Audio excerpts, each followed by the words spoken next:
खुलुमबाय स्टुडिअ बयखौबो बरायबाय बे समाव सावथुन नायनो मोजां मोनग्रा रायजो राजाफोरनि थाखाय मोनसे गोजोनथाव रादाब जाय जुग सिलेबास प्राइभेट सिलेबास प्रडाक्शननि बेनाराव ओंखारनो गोनां लाइट केमेरा एक्शन सावथुननि शुटिंआ सोलिगासिनो दङ कमेडि इमोशनेल एक्शन बायदिजों बुंफबनाय लाइट केमेरा एक्शन सावथुननि शुटिंआ तामुलपुरनि नागापुर ओनसोलाव सोलिगासिनो दङ लाइट केमेरा एक्शन सावथुननि गेजेरजों मोनसे सावथुन शुटिं खालामनो थांनायाव director choreographer makeup artist lightmen आरो केमेरामेनफोरा माबायदि खस्थ' खालामनो गोनां जायो आरो मोनसे सावथुनखौ माबायदि आबुं महर होनो हायो बेफोरखौ दिन्थिनो लादों झारखंड राज्योनि गुलरियास मुर्मुनि प्रडिउस खालामनायाव सानसोरां खाख्लारिनि डाइरेक्शन खालामनायाव डिओपि महरै बिबान लादों सोरां बसुमतारी आरो मन्थन बर'मोनहा बे सावथुनाव गाहायै फाव खालामगोन मुंदांखा फावखुंग्रि संगिना ब्रह्म डक्टर अनजालि दैमारी गुलरियास मुर्मु बर'नि एनएसडिएन जयन्त नार्जारी रूपसिं नार्जारी बिथांमोनजों लोगोसे गोदान गोजाम महरगिरि बिथांमोनहा मख'जाथावदि लाइट केमेरा एक्शन सावथुनाव डाइरेक्टर महरै फाव खालामनाय सानसोरां खाख्लारिया गोबां सावथुनफोराव एक्शन डाइरेक्टर महरै खामानि मावबोबाय बेफोरनि गेजेराव असमिया सावथुन ब्लेक एन्ड व्हाइट खुस्तु नगेन सानथालि सावथुन खुदुम अरुणाचलनि सावथुन 10% टिम्बार बर' सावथुननि गेजेराव खांख्राइ रोदा गोदानै फैनो गोनां एसामिस सावथुन राम बायदिफोरा मख'जाथाव सावथुन नायगिरि रायजो राजा नोंथांमोनहा बे सावथुनखौ फैगौ बोसोरनि सेप्तेम्बर दानाव नुनो मोनहैगोन बर' सावथुनयाव शुटिं सोलिगासिनो बेवहाय आब'आ मा रल लादों आरो बे सावथुना माबायदि जागोन होनना आसा खालामदों एक्जेक्टलि रलखौथ' आं दायो आं सानो खिन्थाजोबनाया थिग नङा खिन्थु लाइट केमेरा एक्शन बे फिल्मा एसे इउनिक फिल्म जागोन जेखौ जोङो नुगासिनो थायो सरासनस्रा बेबायदि नङा एसे आलादा गुबुन मोनसे ट्रेन्डआव बानायनाय जादों आं सानो रायजोफ्रा बेखौ नायनानै जोबोद मोजां मोनगोन आरो आंनि रलाबो आं मोजां मोनदों आंनि रलखौहाय बेवहाय एसे हल फिल्माव इमोशनजों लोगोसे एसे कमेडिबो दोङो एक्शनथ' दंखायो स' फिल्म मेकारफोरनि सायाव बानायनाय जादों माने जायफ्रा फिल्म बानायो बिसोरनि सायाव बे फिल्मखौ बानायनाय जादों आरो मोनसे गिदिर खोथाया जाबाय बेवहाय बिनि प्रडिउसारा झारखंडनि बेवहाय मोनसे मोजां मेसेज होनाय बादि जादों जे कमिउनिटि मोननै कमिउनिटिनि गेजेराव मोनसे इउनिटि लानानै बे खामानिखौ मावनाय जादों बेवहाय मोजां मोनदों मावनानैहाय आरो बबे जायगा शुटिं खालामगासिनो जों बे एरिया जि नागापुर बुङो बगाजुलि एरिया नामा भुटान खाथियाव जोङो शुट खालामगासिनो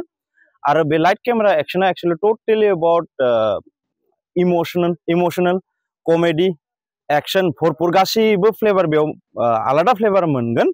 एन्ड देन बे फिल्मा जाबाय सब बिहाइन्ड द केमेरास माने फिल्म शुट जाबाथाय शुटनि उनथिं जायो जिखिनि लाइटमेन दोङो बा केमेरा पार्सन दोङो बा डिरेक्टर दोङो बिसोरनि स्टोरियावनो जोङो स्टोरि बनायदों बिसोरनि सायावनो जों स्टोरि बनायदों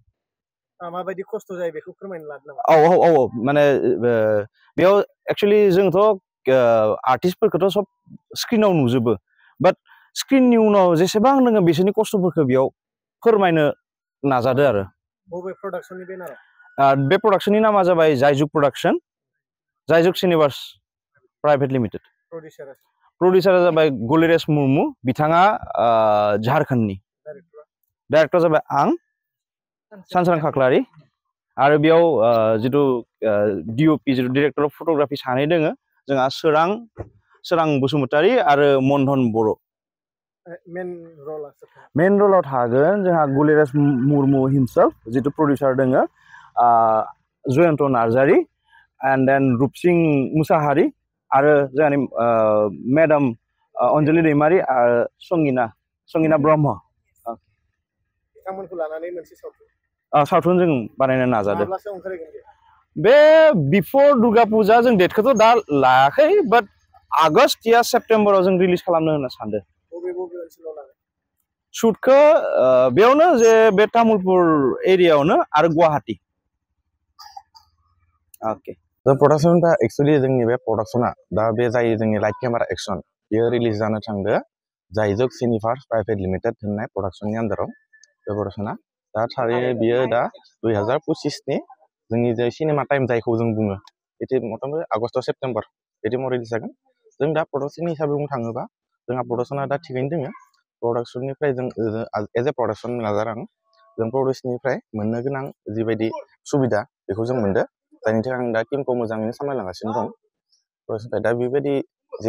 उसुबिदा जायाखै आंहा फुल टीम दं गावबा गाव केटेगरि दंजोबो टीमनि बेयाव बेबायदि उसुबिदा जाथ'वाखै दा मोजाङैनो थांगासिनो जोंहा दिनै डे 11 जागासिनो दङ शुटिंआ आरो जोंहा डे 11 19 डे आरो 19 स्टाफावबो जोंहा 30 डेन्सनि शिडिउलमोन जोंहा बे फिल्मा माबायदि जागोन नोंथाङा आसा खालामो फिल्मा दा जोंनि हिसाबै आं स्क्रिप्ट हिसाबै नायनो थाङोबा फिल्माव दङ जोंहा इमोसन ड्रामा एक्सन जों गासैखौबो मोनजोबगोन बे फिल्माव आरो थारैनो आं सानो जोंनि अडियन्सनि गोसोआव बे फिल्मा जायगा लानो हागोन जे सावथुननि शुटिं सोलिगासिनो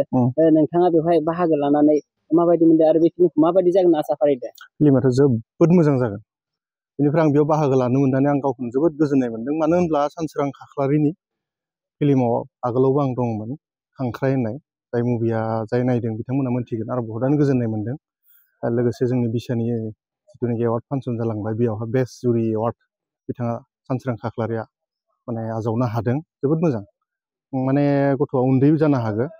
बारा माने बैसोआ आंनि एसे उन्दै अब्लाबो बिथांनि मावनाय दांनाय बिथांनि टेकनिक जोबोद मोजां जाय बिथांमोना माने बे फिल्मखौ नायगोन जोबोद गोजोननाय मोनगोन बा बर' फिल्माबो बेसिम सहैबाय नामा खांख्रायखौ जेखालि रिलिज होदोंमोन दा गोबां माने बर'फोरजों लोगोसे केनि बसुमतारी पंकज लाहारी बिथांमोनाबो बाख्नायदोंमोन थिग देग्लायबो थांनाय बोसोरनि आगोल नुलांबाय देग्लायबो आरो बेनिसाय साबसिन हामसिन नोंथांमोना नुनो मोनगोन रायजोफोरनि गेजेराव जों मोजां मोनसे मेसेज बे फिल्मनि गेजेरजों होनो नाजागासिनो दङ बिथाङा लोगोसे आं बेयाव बाहागो लानो मोनना गावखौनो जोबोद गोजोननाय मोनदों